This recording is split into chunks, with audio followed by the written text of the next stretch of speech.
दया दृष्टि करि नासु, मेरो भूल रुचो करोति तीक्ष्ण बुद्धि मोरिना, पानी जोड़ी कहूँ को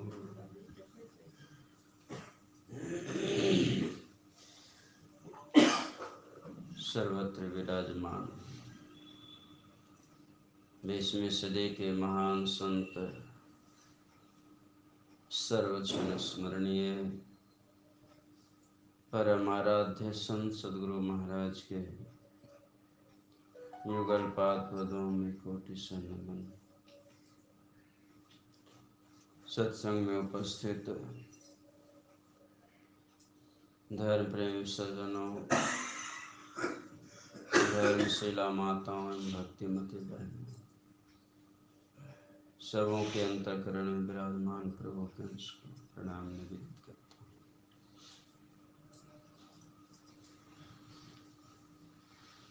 हूँ। ध्यान और सत्संग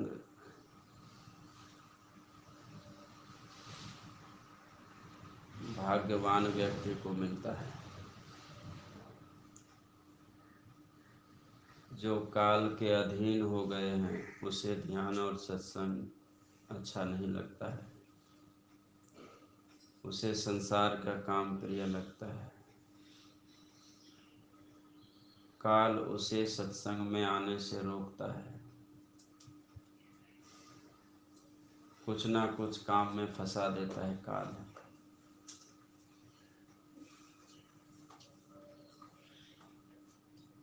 कोई वीरले होते हैं जो इस काम को, इस चैन को, इस कड़ी को तोड़ के निकल जाता है, संसार के कामों को महत्व नहीं देता है, अपने जीवन में ध्यान और सत्संग का महत्व देता है।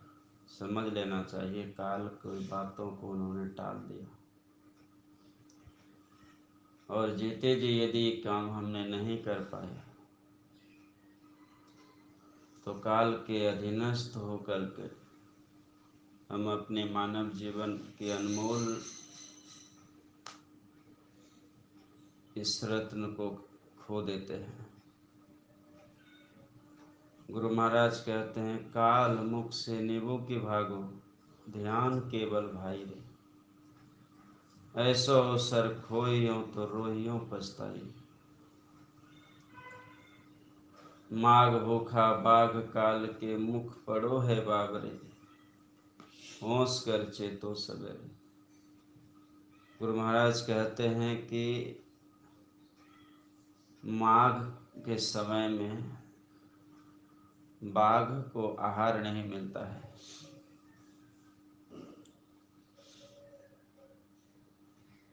क्योंकि सभी जानवर अपने अपने बिल में ठंड के मारे प्रवेश किया हुआ रहता है, अंदर में रहता है, और ये बाघ भूखा रहता है।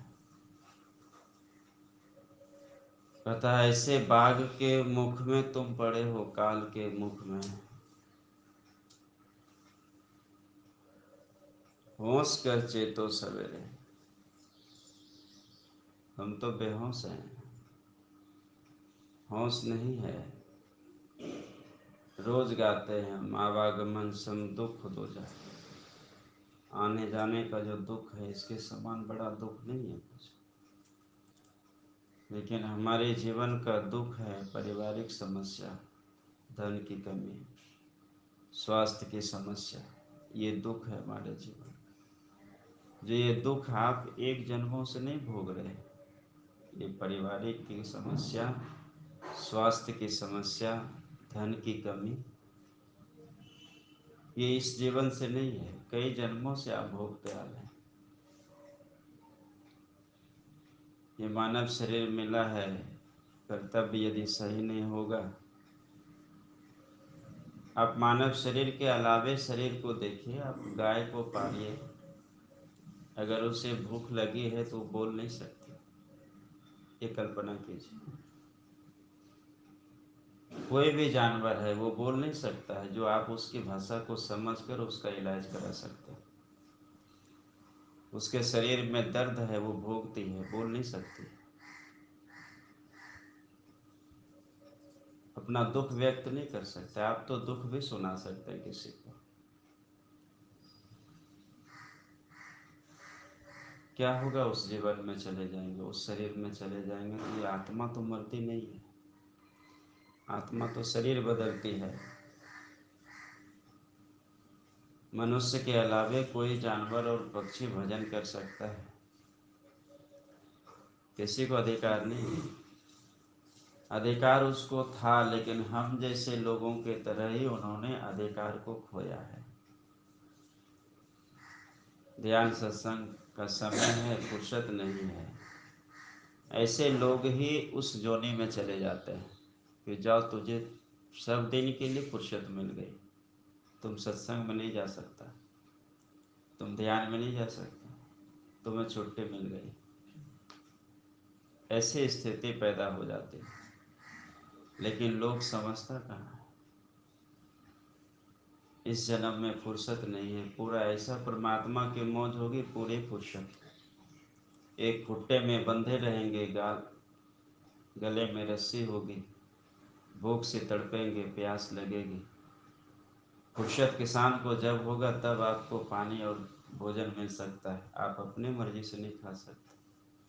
अगर आपने जोर लगा करके रस्सी तोड़ भी डाली तो आपको पिटाई लग सकती है। आप अपनी भूख को जबरदस्ती नहीं बुझा सकते, आप अपने मन से प्यास भी नहीं बुझा सकते। और ये मानव शरीर मिला, आप अपने मन से हर काम को करते हैं और स्वस्थ होते हैं, तो आपके परिवार आपकी समस्या के साथ खड़े होते हैं। लेकिन उनके साथ समस्या है, उसके साथ खड़े नहीं, क्योंकि वो समस्या को आपके पास रख नहीं सकता, वो आपको बता नहीं सकता, व्यक्त नहीं कर सकते। कोई भी ले लीजिए, जानवर, कीट मकोड़ा, कुछ। अफसोस है, लोग कहता है फुर्सत नहीं है। कब मिलेगी फुर्सत? मरने के बाद। याद रखिएगा, हम अपने जीवन को धोखे में खो रहे हैं, और ये बीता हुआ समय जीवन में आंसू और कष्ट के सिवा कुछ नहीं दे सकता। इसीलिए सत्संग बहुत जरूरी है जीवन में। और सबसे मुख्य बात तो यही है, जो भाग्यशाली हैं वही इसमें भाग ले सकते हैं। और ये कलयुग है ना, इसमें तो लोगों को फुर्सत अभी और नहीं मिलेगी। जो अभी देखिए नया जनरेशन आ रहे हैं, उसको फुर्सत नहीं। काल के अधीन हो रहे हैं सब कोई, और धीरे धीरे काल अपना सबको में आहार बना करके सृष्टि को विध्वंस कर देगा। फिर क्या होगा जीवन का? और बचेंगे वही जो ध्यान सत्संग कर रहे हैं, वही बच सकते हैं, वही अपने को सुरक्षित कर सकते हैं। जैसे पहले तो चाक चलती थी, चाक के अगल बगल यदि दाना हो तो वो तो पिसा जाता है, लेकिन कोई जो दाना कील के सहारे है, वो दाना पिसाते हैं। गीता दादी, आप चक्के चलाए हैं ना? आप सब चलाए होंगे चक्के। हाँ, जो कील के सहारे दाना रह गया वो नहीं पिसाता है। सदगुरु ही कील है, सत्संग ही कील है, ध्यान ही कील है। यदि आप अपने को उस कील के सहारे में रख लिए, तब तो आपका बाल बका काल रूपी चक्की नहीं कर सकता। और यदि सत्संग और ध्यान रूपी कील से अपनों को हटा दिए तो फिर पिसा जाएंगे। और वो पिसाना क्या है? 84 के चक्कर में घूमना। कभी हाथी बनेंगे, कभी चींटी बनेंगे। गीता में कहता है भगवान कि आपके घर में यदि गाय भी है तो आपके पूर्वज हैं, आपके घर में कोई पुत्र जन्म लिया है, आपको कष्ट देता है, तो आपके ही कोई दुश्मन है। आपके घर में पुत्री है और वो आपके प्रतिकूल चलती है, तो आपके ही कोई पूर्वज आपका प्रतिशोध लेने आई है। क्योंकि हमारा कर्म ही हमें सुख और दुख देता है, और हमने जो कर्म किया था उस कर्म का फल हमें किसी व्यक्ति के द्वारा मिल रहा है, या तो हम अपने व्यक्तिगत स्वभाव के द्वारा हम अपने कर्म को भोगते हैं। इसलिए बहुत सोच समझ करके मैं तो सबों से निवेदन करता हूँ, ध्यान और सत्संग के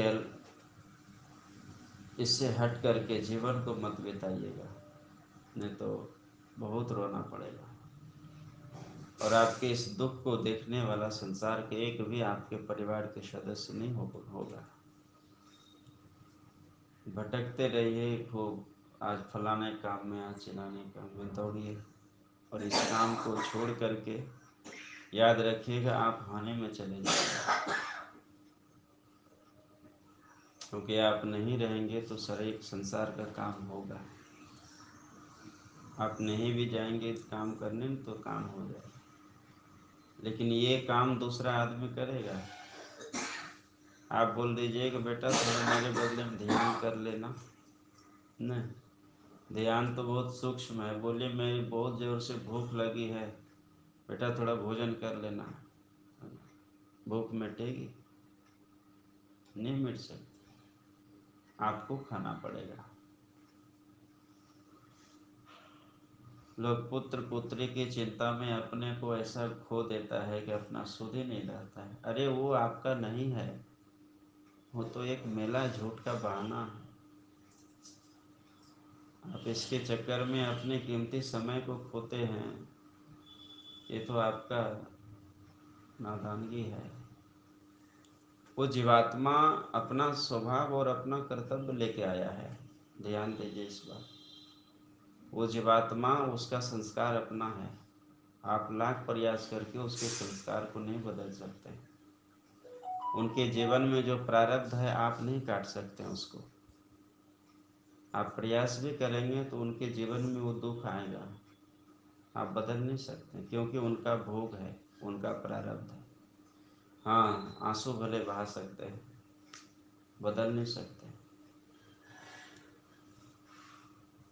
ऐसे कोई बिरले संत सदगुरु के शरण में यदि वो रोता हुआ बेलक व्यक्ति पहुँचे और सदगुरु से प्रार्थना करे, बिलक करके उनके चरणों में विनती करे, सदगुरु यदि कृपा कर दे तो उसके प्रारब्ध को काट सकते हैं।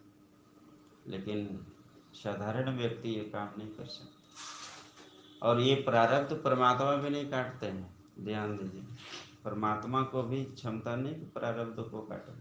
जब भी काटेंगे तो संत काटेंगे।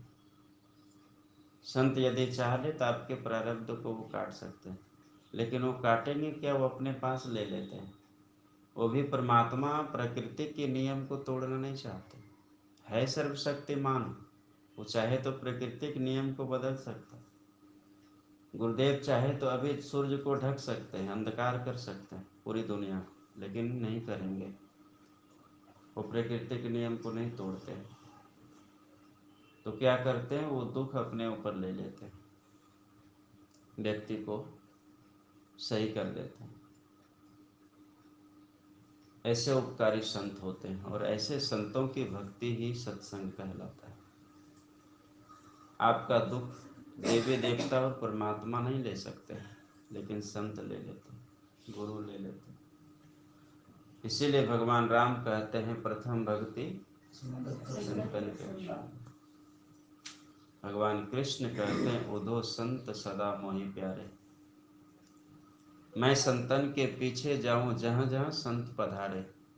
भगवान कृष्ण कहते हैं ये उद्धव, मैं तो संत के पीछे जाता हूँ जहाँ जहाँ संत जाते, क्योंकि संत ही मुझे सबसे प्रिय है, जो अपना भी कल्याण करते हैं औरों को भी सही मार्ग दिखाते हैं। इसकी भक्ति करो, भगवान कृष्ण गीता में कहे। लेकिन हम अज्ञानता के कारण हमारा संस्कार उतना नहीं है जो कि हम संतों की पूजा कर सकें। संतों की पूजा इतना आसान नहीं है, बहुत कठिन है। इसकी पूजा करना तभी होगा जब मेरा मन पवित्र होता है। संतों की पूजा बिना मन पवित्र किए नहीं होगा। औरों की पूजा बिना मन पवित्र किए, है ना, आप कर सकते हैं, लेकिन यहाँ तो ध्यान ना है। ध्यान में बैठिए, देखिए कितना देर मन आपका टिकता है। मन यदि पवित्र नहीं होगा तो दृष्टि नहीं टिकेगी। मन पवित्र नहीं होगा तो जाप भी नहीं होगा, जाप भी छूट जाएगा। दृष्टि यदि पवित्र नहीं होगी तो गुरु की छवि आंख बंद करके नहीं देख पाएंगे, वो हट जाएगी, नहीं टिकेगा। अस्थिर मन से संतों की पूजा होती है, क्योंकि शांति स्थिरता व निश्चलता को कहते हैं, और शांति को जो प्राप्त कर लेते हैं संत कहते हैं। तो शांति को प्राप्त करने के लिए हम अशांत मन से प्रयास नहीं कर सकते, उसके लिए हमें शांत बनना पड़ेगा। कम बातचीत करना, एकांत पसंद करना, उचित बात और सटीक बातों का प्रयोग करना, और ज़्यादा से ज़्यादा अपने आप में खोए रहना, संतों की भक्ति करने की तरीका यही। इस तरह से यदि आप कर पाते हैं तो समझिए कि आपका जीवन संतों की कृपा से भर उठेगा। और भगवान बुद्ध ने कहा कि पुष्प की सुगंधी हवा के विपरीत और कभी नहीं जाती है। संसार का जो सुगंध है, आप सेंट के बोतल को खोल करके रखिए, है ना, और पंखा चला दीजिए इधर से, तो पीछे आपको सुगंधी नहीं जा सकती। तो संतों ने कहा कि पुष्प बगीचा में खिल रहा है सुगंध वाला, और यदि पूरब से पश्चिम की ओर हवा चलती हो तो सुगंध पश्चिम की ओर जाएगी, पूरब की ओर नहीं जा सकती। लेकिन ऐसे संतों की जो खुशबू है वो हवा की विपरीत ओर भी जाती है, हवा की विपरीत ओर भी चली जाती है। ये नहीं कि हवा पूरब से पश्चिम की ओर चल रही है तो संत की खुशबू पश्चिम की ओर जाएगी, पूरब नहीं जाएगी, ऐसा नहीं होता। ऐसे संत तो सबके ऊपर कृपा करते हैं, पूरब रहने वाले व्यक्ति के ऊपर भी उनकी दृष्टि होती है। इसीलिए संतों की पूजा और सत्संग सब कोई मिल करके करते रहिए। बाकी सब कुछ तो जानते हैं आप लोग, करना बाकी रहा है, सुनना तो बाकी नहीं है। कॉन्फ्रेंस में भी हमने बहुत समय देके बहुत मेहनत किया है, अब आज जाके इतने इतने गुरु भक्त कई राज्य में जगह हैं। अब देखिए फिर सोएंगे क्या करेंगे पता नहीं, एक ही सोना अच्छा लगता है। आज सुबह मुझे आलस आ गया, ध्यान किया, बैठा, इधर नहीं इधर मथा करके सोचा थोड़ा सीधा कर लो, मन है ना, लेट गया तो 5:15 बज गया। माता जी आई तो बोली बाबा स्नान किया, बाबा स्नान क्या करेगा, तो सोया। मन है, थोड़ा सा इसको छूट देंगे आलस तुरंत गिर लेता, शरीर है थक जाता है, परिश्रम होता है हम लोग के साथ, बहुत दौड़ धूप होती है, साधना है, 12 घंटा में लगता है कई घंटा तो बैठना ही पड़ता है, थक जाता है शरीर। तो बहुत कुछ करना पड़ता है साधन करने वालों को, बहुत सावधान रहना पड़ता है। तो आप सभी गृहस्थ आश्रम में हैं, समय जैसे आप घर के कामों को करते हैं उसी तरह समय निकाल करके अपना काम भी कीजिए। ये नहीं कहता 12 घंटा आप दुकान में ही रहिए, 12 घंटा दुकान में बैठेंगे ग्राहक आएगा, उसको भी समय थोड़ी 12 घंटा। न 12 घंटा आप सो सकते हैं, न खा सकते हैं, खाते रहिए 12 घंटा, नहीं खा सकते। इतना स्वादिष्ट चीज और आपका मन का पसंद है ना, वो भी कुछ क्षण में आपका मन वहाँ से हट जाएगा, नहीं कर सकते। तो उसी तरह से 12 घंटा आप ध्यान प्रारंभ में नहीं कर सकते। हाँ, ध्यान 12 घंटा क्या 24 घंटा हो सकता है, यदि आपकी सूरत चढ़ गई, कुछ अंदर में देख लिए, तो चलते फिरते भी आपकी आंखें बाहर की वस्तु देख करके भी नहीं देखती है, क्योंकि आपकी ख्याल कहीं और है, अंदर में आप कुछ देख लिए, सूक्ष्म मानस ध्यान आपका वहाँ पर है। और ऐसे लोग ही अपने चेतन वृत्ति का निरोध कर देता है, देख करके भी नहीं देखता है। तो ये ज़्यादा ध्यान अभ्यास करने से होता है। जो अंदर में तारा है, चंद्रमा है, पांचों तत्व का रंग साधक को दिखाई पड़ता है, वो सब देखने लगता है तो बाहर का रंग नहीं देखता। तो इसको जो प्रयास करेंगे थोड़ा थोड़ा भी उसी को मिलेगा ना। जो महीना में एक दिन कहेंगे, माता पिता बोले ध्यान करता है, आंख बंद करके बैठ गया 5 मिनट, है ना।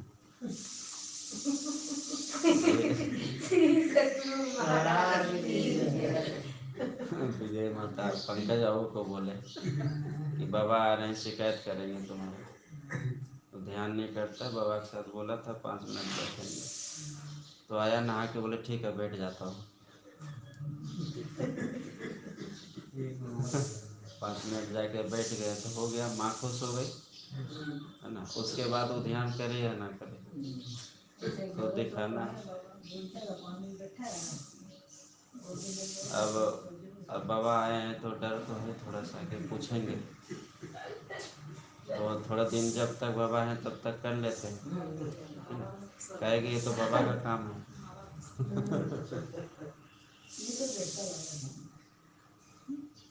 समझाइए बच्चों को, और खुद ही बैठिए। खुद बैठेंगे तो बच्चों पर असर पड़ेगा। नहीं नहीं, ये तो बहाना है, इसको बताइए। तो आज की जनरेशन सोती भी तो 11, 12, 1 बजे सोती है, मोबाइल चलाता हाँ रहता तो ये है, तो सुबह वही ना 10, हो 11 गया, बजे 9 बजे 10 बजे उठता है। दिक्कत हो गई। श्री सद्गुरु महाराज।